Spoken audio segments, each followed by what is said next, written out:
What's up guys, Ryan here from Leadbase, and today I'm going to talk about the 5 steps that you need to take to sell your first 1,000 leads to a client and make your first 10K a month in profit selling leads. But first, if you haven't already, remember to click the link in the description to join the free Discord. You're going to get all of our templates that we use there to generate our leads for our clients, and you're going to be able to interact with our team and other people that are generating and selling leads. So make sure that you click below to get into that Discord, because we're having tons of people join and it's really exciting.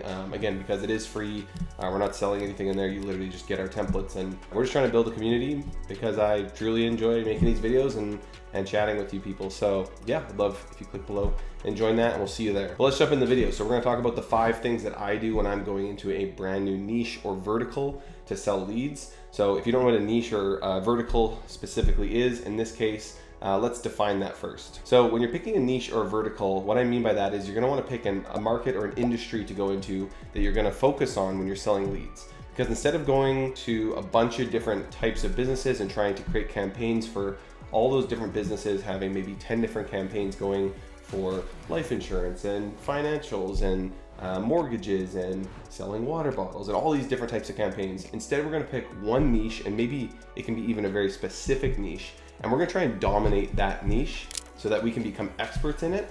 We can understand our cost per lead very precisely, and it's going to allow us to actually scale in that niche. But we obviously have to find a niche that's scalable. So when I go to pick a niche, what I like to do is I like to look for a niche that is going to be big enough, but not too big that there's going to be way too many people in it. So for example, you could go into life insurance. That's a very popular niche. If you're going to just general life insurance, there's going to be a ton of different people doing life insurance leads, but there's also a ton of leads to be had. So what I would do if I was going into life insurance is I would try and find a sub niche within life insurance. There's final expense, there's term insurance, there's IULs, there's infinite banking type policies. There's all these different types of insurance that can be sold, and there's different buyers for those different types of sub niches of insurance. That being said, so when we go to pick a niche, we want to figure out what these sub niches are within that niche.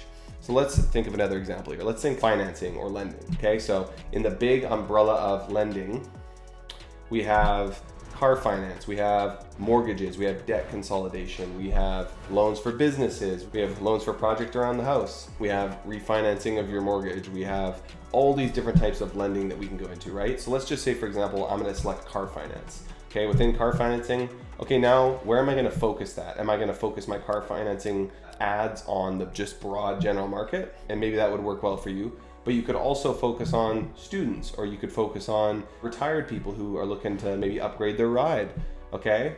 So as we think about a niche here, I can't tell you which niche to pick, but maybe think about a niche you have potentially experience in or that you understand. I tend to go after kind of a 50+ audience because I just understand that market pretty well. And I like to find, again, niches that aren't too competitive and maybe I can get an upper hand in those niches because there's not as many people working in them. So again, maybe it's car finance for people over 50 who are looking to upgrade their ride, and you're going to focus your ads on getting them the best rate possible by shopping around to find them the best rate. Whatever it is though, you just need to find a niche that is specific enough, not too specific, and also big enough that you can scale with the client. I like to look at a niche that has a potential audience of around at least several million people. So for example, car finance for people over 50, you're gonna have, if you're going to the US, you're gonna have a huge audience of people, probably like 50 to 80 million or something like that. People just in the US who are potentially could look for a car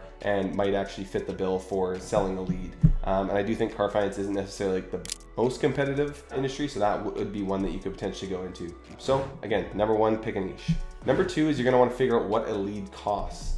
So that's easier said than done, because when you're starting out, you have no idea what it's gonna cost to get a lead or what someone is gonna pay for a lead. But what I like to do is I like to search around on kind of forums or Facebook groups. There's a really good Facebook group called Pay Per Lead Ninjas. I'll link it below, by my friend and mentor, Dan Wardrop. It's got a bunch of people in it talking about lead prices. Obviously you can join the Discord too. As we grow, hopefully we have a bit of a marketplace and conversation around lead costs. But you're gonna wanna figure out what a lead is gonna cost and how much you can sell it for. The other option you can do there is you could test with a couple $100 of your own money. I tend to do this now because it's faster. Obviously I do my own research, say for car finance, for example. I know a lead, what other people are saying is gonna cost $30, not to brag, but a lot of times I'm kind of better at them than this. So I know that, maybe I can get that lead for $20. So I go and test with my own money. I write a bunch of hooks, my first funnel, and let's say a lead comes out at, I'm not as good as I think, a lead's $32 or something like that. I also know that I can optimize that, and it's another one of our, so when I get that first, let's say I get that first like dozen leads, it does cost me, I spend $300 or $400, but I know, okay, I'm getting leads for $32 here. Now I need to go, and number 3 is pitch my first client or find my first client. And I usually want to pitch my first client at around 40% over what the cost was. So in this case, I'd be pitching them on, it'd be about, what's that, like $48 per lead. That would have to coincide with what I saw in terms of what the market going rate is. Maybe you're not going to make 40%, but again, you can always optimize your campaigns later and get a lower cost per lead on your end. But I want to be able to go find my first client. I want to pitch them at least 40% margin so I have room to work with, and start to work with 1 or 2 clients at the start so that I can learn. You don't need to go and pitch you're actually going to have to pitch probably 100 people to get one, but you don't need 10 clients to start. You want to learn with 1 or 2 clients so that you can learn the ins and outs of that specific niche that you're in. They're going to tell you, hey, you know what? I don't want that type of lead. I want this type of lead, as you send them leads. And you got to say like, oh, thank you so much. Hey, I'm willing to work with you. Like, I want your feedback. And if you can cater the service a little bit more towards them while still holding the power, because you have all the funnels and everything on your side, you own the website, that's going to help you keep that client for longer. And you're going to learn so much about the niche that you're going into so that you can dominate it. And that brings me to step number 4, which is that you're going to want to be super honest and super upfront with that first customer. You're going to over deliver like crazy in exchange for that information and that feedback. And because everyone thinks when they're getting this first client, they're all so worried, like, what should I charge them? Oh man, like, should I charge them this much per lead? Like, how many leads should I deliver? What should I do? I'm like, I just get the client. Just get the client. I'm so honest with my clients when I'm going into a new niche. I'm like, hey, we've done this a lot before, but this is a new niche for us. We're actually looking for, 2 to 3 partners in this niche, and that's it. I'm not looking to have 50 clients. So I'd love to partner with you and work with you and sell you leads. I'm going to over deliver like 50% on this first order. I can say that confidently. Maybe don't say that unless you can confidently do that. And I would just love your feedback and the ability to chat with you on a weekly basis while we send you these first leads. Now, there's maybe people that would disagree with that tactic, but I'm actually going to a new niche right now. I've closed my first client and I'm doing this exact method. And I'm over delivering by 50% anyway, because half the leads I'm getting are junk, which is normal when you're starting out in a niche, because they're just not what that client's looking for and what most clients are going to look for. But now I know that.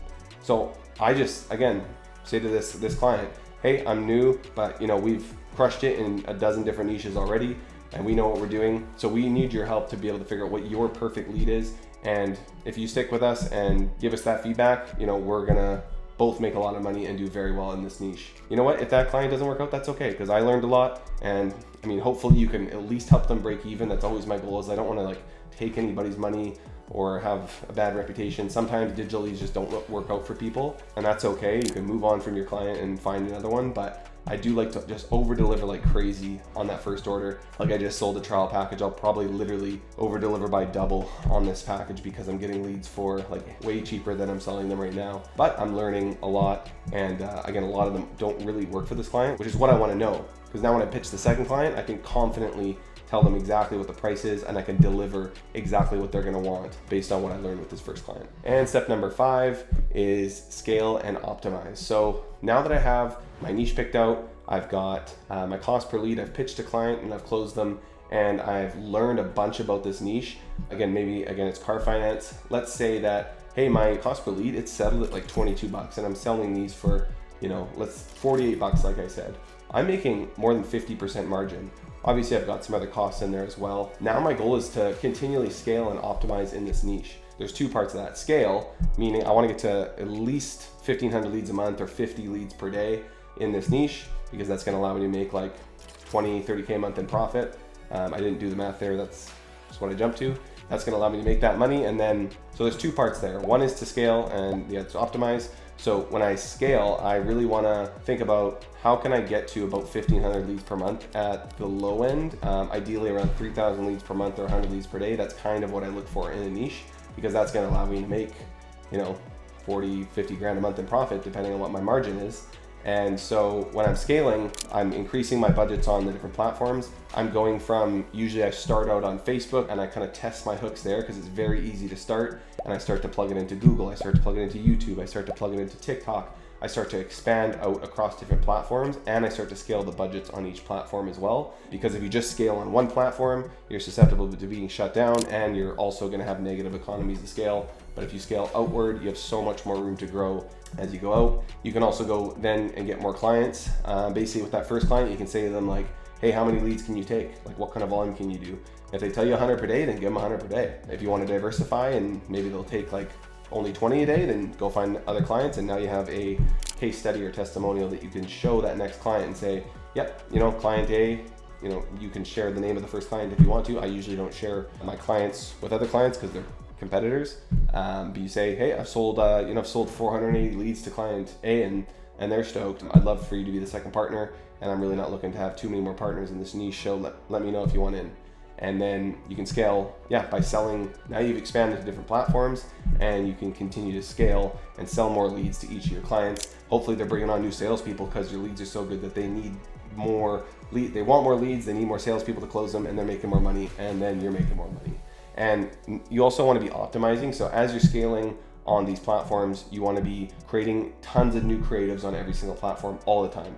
Never stop creating new content, new video ads, new photo ads, text-based ads.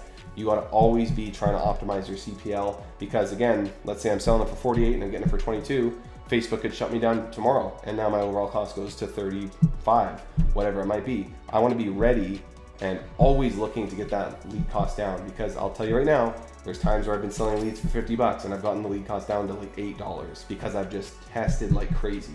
So now I've gone from making a 50% margin to like an 85% margin. And that's where you make the big bucks. So to recap, the 5 different things that I do when I'm going into a new niche, and again, this is gonna help you sell your first 1,000 leads, is 1, I pick a niche, obviously. 2, I figure out what a lead cost in that niche. 3, I find a client and I pitch them about 40% above the lead cost. 4, I'm super honest with them and I over deliver like crazy on that first order. I'm very communicative with them. If they want a replacement lead, I give it to them. I don't even ask questions. I'm like, here's your replacement lead. I'm very lenient. And 5, I scale and optimize with what I've learned. So you can think of lead generation kind of like a education that you're gonna go through. You wanna learn as much as you can about a single niche, and you wanna dominate that niche. Don't spread yourself too thin. Don't sell life insurance and then sell leads to realtors and sell financial and investment. Don't do all these different things. Focus on one and just knock it out of the park, because that's gonna then allow you to go into other niches once you've dominated that niche over 6 to 12 months. That's what I did for the first 18 to 24 months of my lead gen career, is I dominated one niche, and now I've taken that learning and I can more quickly and efficiently go into other niches every 2 to 3 months or so. So that's gonna end the video. I'm exhausted from that rant. It was a good cardio session there. Again, if you haven't joined the Discord, join below. We'd love to see you in there. Love to hear your questions about lead generation. Again, comment below if you have any suggestions on video ideas that you want me to make, because I'm just going off the cuff here, talking about what I like to talk about and what I do. So I'm Ryan, and I'll see you in the next one.